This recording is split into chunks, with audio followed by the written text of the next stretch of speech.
नमस्कार जन उत्तराखंड में आप सभी का स्वागत है। मैं हूं प्रभात। सबसे पहले हेडलाइंस। प्रदेश मुख्यालय पर वक्फ कानून को लेकर कार्यशाला का आयोजन। सीएम धामी समेत वरिष्ठ नेता हुए शामिल। 5 मई तक जिला, मंडल और बूथ लेवल पर होगी गोष्ठी।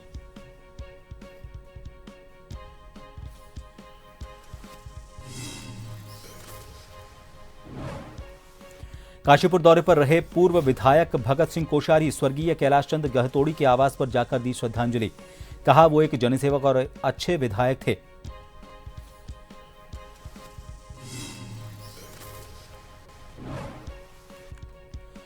रामनगर के आबादी क्षेत्र में घूम रहे बाघ को किया ट्रैंकुलाइज। लोगों ने ली राहत की सांस। वन विभाग की टीम ने घायल टाइगर को भेजा ढेला रेस्क्यू सेंटर।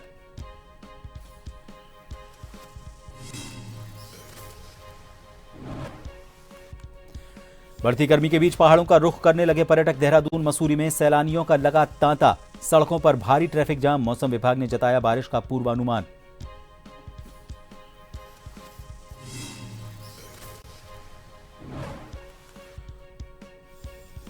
और उत्तराखंड में चारधाम यात्रा की तैयारियां जोरों पर। 19 लाख के पार पहुंचा रजिस्ट्रेशन का आंकड़ा। सबसे ज्यादा केदारनाथ के लिए हुए पंजीकरण। 30 अप्रैल से शुरू होगी यात्रा।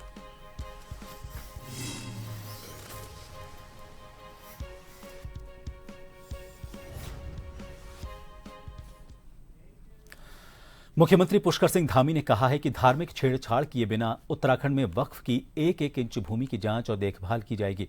वक्फ संशोधन से सरकार इसका उपयोग गरीब, पसमानदा भाइयों और मुस्लिम बहनों के कल्याण में करेगी।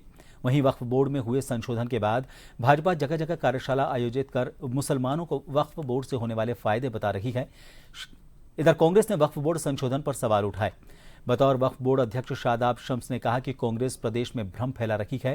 कह रही है कि जिस प्रॉपर्टी को वक्फ में दर्ज करने की बात कही गई थी उसे वहां दर्ज नहीं किया जाएगा।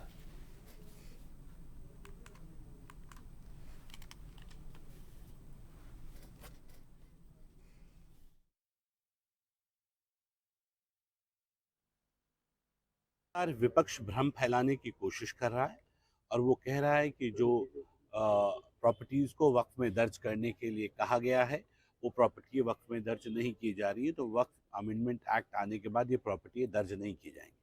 उनको शायद इस बात का भी जो ऑपोजिशन के लोग आरोप लगा रहे हैं उनको इसका ज्ञान नहीं है। जब हमारे पास कुछ संपत्तियों को भेजा जाता है वक्फ के लिए और वो वक्फ बाय डीड होती हैं उत्तराखंड के अंदर। अब क्योंकि वक्फ बाय यूज़र को तो हमने पहले ही उत्तराखंड के अंदर जो सिस्टम बनाया है उस सिस्टम ने हमने डीएम को, जिसके ऊपर पूरे देश में ऑब्जेक्शन हो रहा है, हमने जिलाधिकारी को अपना ज़िले का उपायुक्त माना है, जो हमारे रूल्स उत्तराखंड के बने हैं। और उसके अकॉर्डिंगली जब वक्फ में कोई संपत्ति रजिस्टर्ड होने के लिए आती है तो हम जिलाधिकारी महोदय के पास भेजते हैं कि आप इसकी संतुष्टि हमें दीजिए कि ये संपत्ति पर कोई विवाद नहीं है, ये इसकी निजी संपत्ति है और इसको वक्फ किया जा सकता है। जब उनकी तरफ से अप्रूवल आ जाता है तो उसको दर्ज कर लिया जाता है। खबर हरिद्वार जिले के भगवानपुर क्षेत्र के गांव खेड़ी शिकोहपुर के राजकीय इंटर कॉलेज से है। यहां पर छात्राओं से खाना बनवाया जा रहा है। तस्वीरें कैमरे में रिकॉर्ड हुई है। दूसरा मामला भी इसी कॉलेज से है, जहां एक तरफ खुले में शौच पर पूरी तरह से पाबंदी है। हर जिले के अधिकारी लिखकर दे चुके हैं कि उनके यहां खुले में शौच नहीं किया जाता, लेकिन पड़ताल में जो सामने आया वो काफी चौंका देने वाला है। तस्वीरों में दिखाई दे रहा है कि सरकार की तरफ से 4,50,000 रुपए का शौचालय बनवाया गया, लेकिन उन शौचालयों की हालत इतनी बदतर है कि पल भर भी वहां खड़ा होना संभव नहीं है। बदबू और गंदगी से भरा पड़ा है शौचालय। स्वच्छ भारत मिशन का ये मुंह चढ़ा रहा है।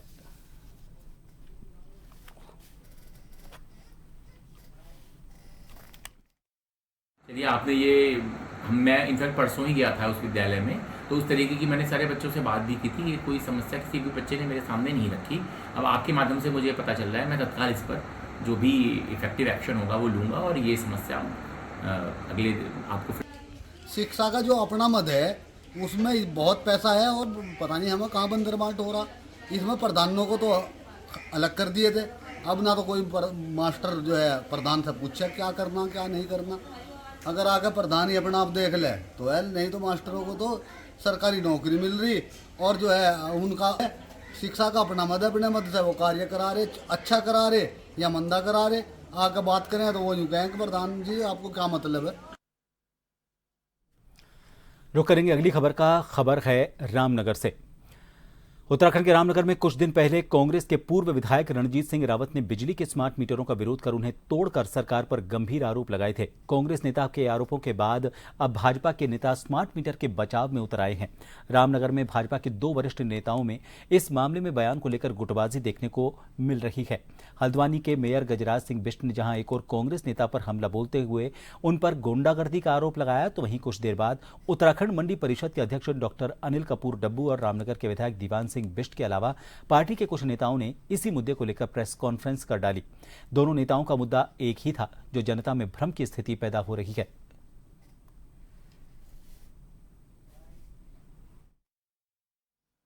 कि सरकार एक बेहतर काम कर रही है, पूरे देश में हो रहा है। आज कांग्रेस के राज्य हिमाचल में भी 4.5 लाख स्मार्ट मीटर लगे हैं, लेकिन यहाँ पर एक स्थानीय व्यक्ति द्वारा, स्वयंभू नेताओं द्वारा जिस प्रकार बिजली कर्मियों के साथ मारपीट की गई, सरकारी काम में बाधा डाली गई, ये अक्षम्य अपराध है। और उसके बाद लगातार उनको बयानबाजी करना, ऐसा लगता है कि वो मानसिक रूप से कहीं ना कहीं विकृति में आ गए। वो पुराने जमाना समझ रहे हैं जब उनके जमाने में उनके नाम पर टैक्स चलता था।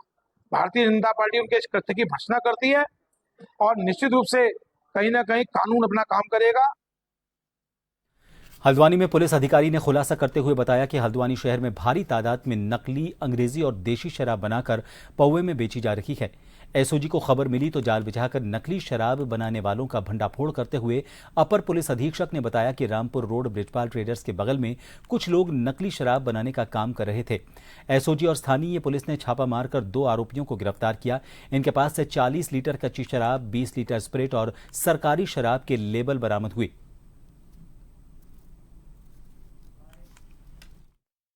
इसमें सूचना मिली थी कि राजपुरा क्षेत्र में स्कूटी के माध्यम से इस तरह से नकली शराब का सप्लाई की जा रही है। इसमें एसओजी ने बहुत अच्छी सुरागी सी पताराशी करते हुए पंचायत के क्षेत्र में दबिश दी हल्द्वानी पुलिस के साथ, और उसमें 40 लीटर नकली शराब, इसके साथ साथ 20 लीटर स्प्रिट, अन्य उपकरण और आबकारी विभाग की जो फर्जी सील्स थी, ये सारी बरामद हुई हैं। अब इसमें जो 2 व्यक्ति गिरफ्तार हुए हैं, इनके साथ और लोग भी हैं। ये मूल निवासी बरेली जिले के हैं और यहाँ पे ठेला लगा के कार्य करते थे। उसके साथ साथ घर में इस तरीके के कार्रवाई को अंजाम देते थे। इनके जो अन्य साथी हैं उन पर भी बहुत जल्द दबिश देके कार्रवाई बिल्कुल की जाएगी। अभी इस चीज़ पे जो तथ्य हैं उनको जोड़ा जा रहा है, जो लिंक्स हैं उन्हें जोड़ के उसके बाद उन पर भी कार्रवाई की जाएगी। इनफैक्ट इनका जो आपराधिक इतिहास है, हमारा inter operable criminal justice system है ICS पोर्टल, उसके माध्यम से भी चेक करके बहुत जल्द इनके विरुद्ध भी अन्य कार्रवाई की जाएगी। भगवानपुर के पीएम श्री राजकीय प्राथमिक विद्यालय शाहपुर में आज वार्षिक उत्सव और प्रवेशोत्सव का आयोजन किया गया, जिसमें उप राज्य परियोजना निदेशक पल्लवी नैन ने शिरकत की और छात्र और छात्राओं को संबोधित कर उनका मनोबल बढ़ाया। इस दौरान भगवानपुर विधायक ममता राकेश और भगवानपुर नगर पंचायत अध्यक्ष मोहम्मद गुलबहार भी मौजूद रहे। इस दौरान उपराज्य परियोजना निदेशक पल्लवी नैन ने कहा कि आज राज्य के सभी पीएम श्री विद्यालयों में वार्षिक उत्सव मनाया जा रहा है। कार्यक्रम के दौरान छोटे नन्हे मुन्ने बच्चों ने सांस्कृतिक और रंगारंग कार्यक्रम भी प्रस्तुत किए।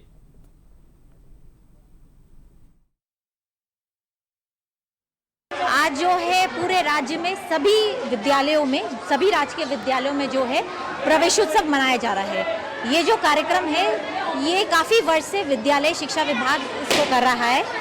इसमें जो भी नव प्रवेशित बच्चे होते हैं हमारे स्कूल में, उनका हम इसी ढंग से स्वागत करते हैं।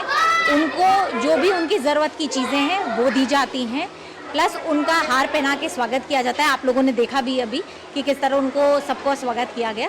तो यही कार्यक्रम होता है। प्रदेश में प्रवेशोत्सव कार्यक्रम का आयोजन बहुत धूमधाम के साथ किया जा रहा है। इसमें आज हम यहाँ पीएम श्री राजकीय प्राथमिक विद्यालय शाहपुर में हैं और यहाँ प्रवेशोत्सव कार्यक्रम का आयोजन किया गया, जिसमें हमारे उप निदेशक पल्लवी जी आई हुई हैं निदेशालय से, और हमारे खंड शिक्षा अधिकारी अभिषेक शुक्ला जी हैं और संगीता रानी जी यहाँ प्रधानाध्यापिका हैं, और पूरा समस्त स्टाफ हमारे नगर पंचायत चेयरमैन गुलबहार जी इस कार्यक्रम में मौजूद रहे। और मैं इस कार्यक्रम के माध्यम से अपने अभिभावकों को यही संदेश देना चाहती हूँ कि कोई भी बच्चा हमारा शिक्षा के बिना छूटना नहीं चाहिए और सभी बच्चों को अपने प्रवेश के लिए विद्यालयों में भेजें ताकि सभी बच्चे शिक्षा ग्रहण कर सकें। शाहपुर भगवानपुर में पीएम प्राथमिक विद्यालय में वार्षिक उत्सव मनाया जा रहा है और बच्चों के हौसला अफजाई के लिए आज हम यहाँ पर पहुँचे थे। अभी जिस तरह देखिए ये व्यवस्था आहिस्ता आहिस्ता सही होती जा रही है और मुझे खुशी है कि आगे आने वाले टाइम में भी इसका हौसला अफजाई। रुड़की के गंगनहर कोतवाली क्षेत्र में बाइक सवार बदमाशों का आतंक देखने को मिला। इन्होंने शहर में अलग अलग जगहों पर लूट की घटनाओं को अंजाम दिया। सीसीटीवी कैमरे में लूट की वारदात कैद हुई है। घटना से पुलिस महकमे में हड़कंप मचा हुआ है।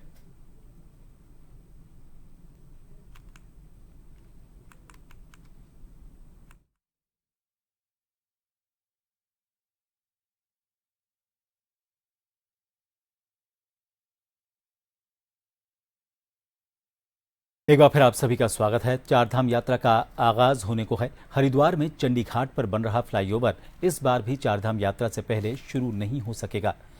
NHAI की सुस्त कार्यशैली से इस बार भी यात्रा सीजन में इस रूट के यात्रियों को जाम की समस्या से जूझना पड़ेगा। फ्लाईओवर का निर्माण कार्य समय से पूरा करने को लेकर कमिश्नर गढ़वाल, DM, SDM समेत तमाम स्तरों पर निरीक्षण किए गए और चारधाम यात्रा से पहले फ्लाईओवर का काम पूरा कर लिए जाने के दावे भी किए गए। लेकिन इस बार की चारधाम यात्रा में चंडी घाट फ्लाईओवर का इस्तेमाल नहीं हो सकेगा।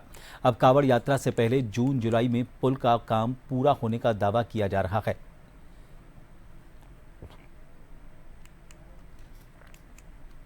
देखिए, जो चंडी पुल पे जो एक नया पुल का जो निर्माण चल रहा है, उस संबंध में कई बार इस संबंध में निरीक्षण हुए हैं, जिसमें शासन से भी हुए हैं, जिला स्तर से भी हुए हैं, कमिश्नर साहब के भी हुए हैं। इस संबंध में मेरी लगातार संपर्क में रहता हूं, तो जून और जुलाई तक इसको कंप्लीट करने की बात अभी कही जा रही है, तो उम्मीद है हो जाना चाहिए। लेकिन यात्रा का जो मेन रोड तो रहता है, जो दिल्ली हरिद्वार वाला हाईवे उस पर रहता है, लेकिन हाँ ये है कि चंडी पुल पे भी उसका फ़र्क पड़ता है। तो कांवड़ से पहले हो जाए हमारे लिए वो भी काफ़ी इसमें राहत मिलेगी, तो उम्मीद है कि जून जुलाई तक ही खत्म हो जाएगा। बीजेपी ने हाल ही में वक्फ संशोधन विधेयक पर प्रदेश मुख्यालय पर कार्यशाला का आयोजन किया था, जिसमें सीएम धामी सहित पार्टी के वरिष्ठ नेता शामिल हुए थे। अब प्रदेश में बूथ लेवल तक भाजपा के कार्यकर्ता लोगों को वक्फ संशोधन विधेयक पर जानकारी देंगे और जागरूक करेंगे, ताकि वक्फ संशोधन विधेयक पर भ्रांतियां न फैलें। बीजेपी 20 अप्रैल से 5 मई तक जिलों, मंडलों और बूथ लेवल पर कार्यशाला का आयोजन करेगी।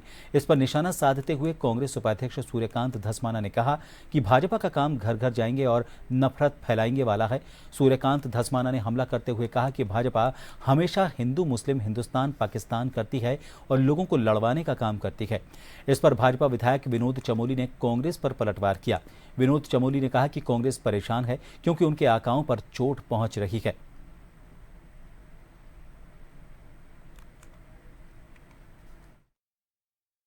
पार्टी के दफ्तर में जो मुस्लिम महिलाएं गई थी फूल बरसाने, उन्होंने क्या कहा? आपके पास तो बाइट होगी, बाइट है ना आपके पास?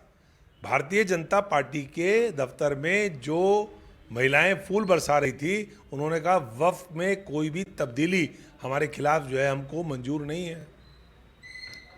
तो ये क्या जागरूकता फैलाएंगे? इनको तो नफरत फैलानी है, जागरूकता नहीं फैलानी। आप इनसे महंगाई की बात करो, ये वक्फ की बात करेंगे। आप इनसे अंकिता भंडारी के अपराध में शामिल VVIP की बात करो, ये लव जिहाद की बात करेंगे। क्योंकि सरकार के पास और बीजेपी के पास जनता से जुड़े हुए जन सरोकारों के सवालों के जवाब नहीं है, इसलिए इनको अब घर घर कैसे बताएं कि कितनी नौकरी लगाई, कैसे बताएं कि अंकिता के अपराधी आज भी क्यों बाहर हैं, कैसे बताएं कि राज्य में बेरोजगारी चरम पे क्यों है। और आज की तारीख में मैंने कहा है कि कम से कम उत्तराखंड के अंदर तो कांग्रेस मुस्लिम लीग है। कांग्रेस पार्टी नहीं रहेगी, कांग्रेस मुस्लिम लीग हो गई है, क्योंकि मुसलमानों की विशेष चिंता उनको रहती है और बाकियों के बारे में उनका चिंतन नहीं है। तो कांग्रेस अपनी उसी तुष्टिकरण की नीति के तहत बयान देती है, अपनी बातें करती है। सरकार वक्फ बोर्ड के माध्यम से जो नए संशोधन आए हैं उनको लागू करेगी। जो वक्त में जो भ्रष्टाचार है वो दूर होगा। जो उनकी संपत्तियों से जो आय है वो गरीब मुसलमानों के लिए उपयोग में लाई जाएगी। पारदर्शिता के साथ काम होगा और एक अच्छी मंशा के साथ कि मुसलमानों में भी जो सही लोग हैं वो चाहते हैं कि संशोधन हो और उनकी पहल पर ही संशोधन हुए हैं। उत्तराखंड के जाने माने शिक्षक से शिकारी बने लखपत सिंह रावत के जीवन पर आधारित फिल्म पर मशहूर अभिनेता हेमंत पांडे फिल्म बनाने जा रहे हैं। इसमें बाघ के द्वारा 12 छात्रों को अपना निवाला बनाने के बाद किस तरह से लखपत शिकारी बने, लखपत के जीवन को इसमें दर्शाया जाएगा। उत्तराखंड फिल्म विकास बोर्ड के पूर्व चेयरमैन और जाने-माने फिल्म टीवी कलाकार हेमंत पांडे उत्तराखंड में पलायन और बाघों की समस्या को लेकर एक फिल्म का निर्माण करने जा रहे हैं। अबुई बाघ टाइटल की इस फिल्म की ज्यादातर शूटिंग पिथौरागढ़ और पहाड़ों के पलायन से खाली हो रहे गांवों में होगी। हेमंत पांडे ने बताया कि सरकार के सहयोग से बनने वाली इस फिल्म की लागत करीब 3 करोड़ रुपए है। इसे 18 महीने में पूरा कर लिया जाएगा। फिल्म में स्थानीय कलाकारों को अभिनय का मौका दिया जाएगा।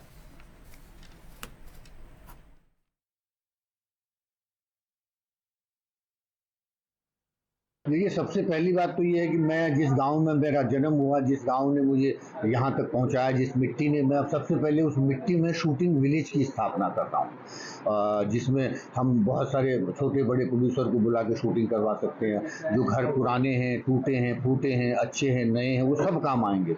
और उसके अलावा हम थोड़ी सी बड़ी बाखली बनाएंगे, बाखली, ताकि बाखली में हमारे पहाड़ों के घरों का साइज छोटा होता है तो शूटिंग अंदर होने में दिक्कत होती है, तो उसका साइज थोड़ा बड़ा बनाएंगे ताकि बड़े फिल्में भी वहाँ आएँ और उत्तराखंडी स्ट्रक्चर के साथ वो शूट करना चाहें तो उनको वो सुविधा मिले। और ये शुरुआत मैं अपने गांव से कर रहा हूँ। उत्तराखंड सरकार की नई फिल्म नीति ने प्रदेश में फिल्मों के निर्माण में तेजी लाई है। उत्तराखंड फिल्म विकास परिषद के मुख्य कार्यकारी अधिकारी सूचना महानिदेशक बंशीधर तिवारी ने बताया कि प्रदेश सरकार द्वारा पारित नई फिल्म नीति में फिल्मों के लिए पहले अधिक अनुदान की राशि को सम्मिलित किया गया है। OTT प्लेटफॉर्म पर रिलीज फिल्मों और वेब सीरीज को भी अनुदान के लिए सम्मिलित किया गया है। उत्तराखंड सरकार ने फिल्म निर्माण को बढ़ावा देने के लिए उत्तराखंड फिल्म नीति लागू की है, जिसके तहत फिल्म निर्माता निर्देशकों को अनुदान प्रदान किया जा रहा है। अनुदान प्राप्त करने के लिए फिल्म की 75% से ज्यादा शूटिंग राज्य में होनी चाहिए और इसके लिए फिल्म निर्माताओं को तय समयावधि के भीतर शपथ पत्र दाखिल करना होगा।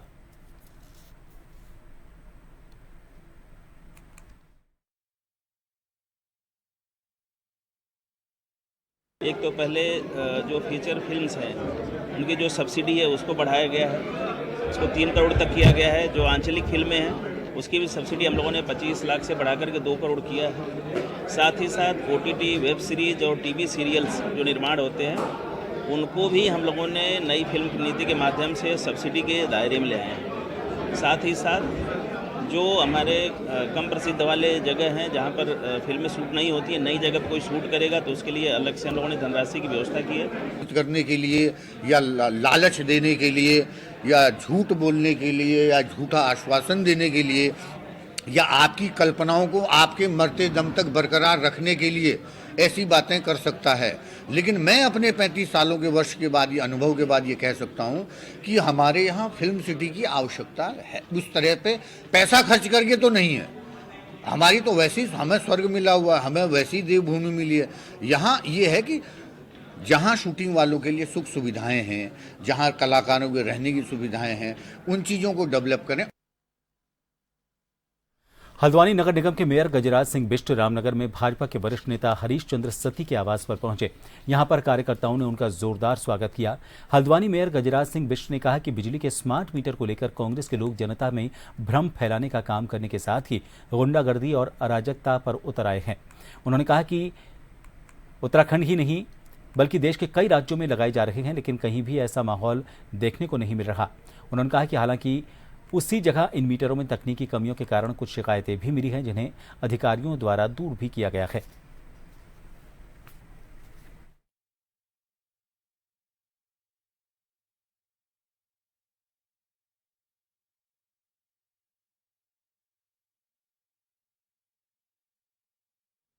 दुख इसी बात का तो है कि कांग्रेस के पास कोई भी ऐसा मुद्दा नहीं है जिससे वो भारतीय जनता पार्टी को घेर सके। इसलिए कांग्रेस जो है गुंडागर्दी पर अब उतर आई है। आपने देखा होगा किच्छा में भी इसी प्रकार का कार्य किया गया, इसी प्रकार का कार्य रामनगर में किया गया है। मैं आपको फिर बताना चाहता हूं आपके माध्यम से पूरे यहाँ की उत्तराखंड की जनता को, हजारों मीटर इस प्रदेश के अंदर लग गए। और केवल उत्तराखंड प्रदेश नहीं, देश के अंदर जो हम ही कांग्रेस नीति सरकारें हैं, हिमाचल ले लो या अन्य प्रदेश ले लो, वहाँ भी ये स्मार्ट मीटर लगे हुए हैं। स्मार्ट मीटर केवल अपडेट, पुराने मीटर का अपडेट वर्जन है। केवल उसमें कुछ पहले जो हम लोगों को शिकायत करनी पड़ती थी बिजली विभाग में कि भाई हमारा बिजली नहीं आ रही या ये कमी है, अब वो स्मार्ट मीटर स्वयं ही, जहां बिजली विभागों से स्वयं ही पता चल जाएगा कि क्या कमी है क्या नहीं है। इसी प्रकार आपका बिल घर बैठे उसमें जमा हो जाएगा। रुड़की के आर्य समाज रोड पर स्थानीय व्यापारियों ने निगम द्वारा बनाए गए नाले में घटिया सामग्री लगाने का आरोप लगाया। व्यापारियों ने प्रदर्शन करते हुए मीडिया को बताया कि 1.5 महीने पहले इस नाले का निर्माण कार्य नगर निगम की तरफ से किया गया था, लेकिन 1.5 महीने में बनने के बाद भी इस नाले पर अभी तक इसके ऊपर स्लैब नहीं डाले गए हैं। स्थानीय व्यापारियों ने बताया कि इससे आए दिन यहाँ पर राहगीर चोटिल होकर गिर रहे हैं और स्थानीय पार्षद पर भी व्यापारियों ने घटिया सामग्री नाले के निर्माण में लगाने को लेकर आरोप लगाए हैं।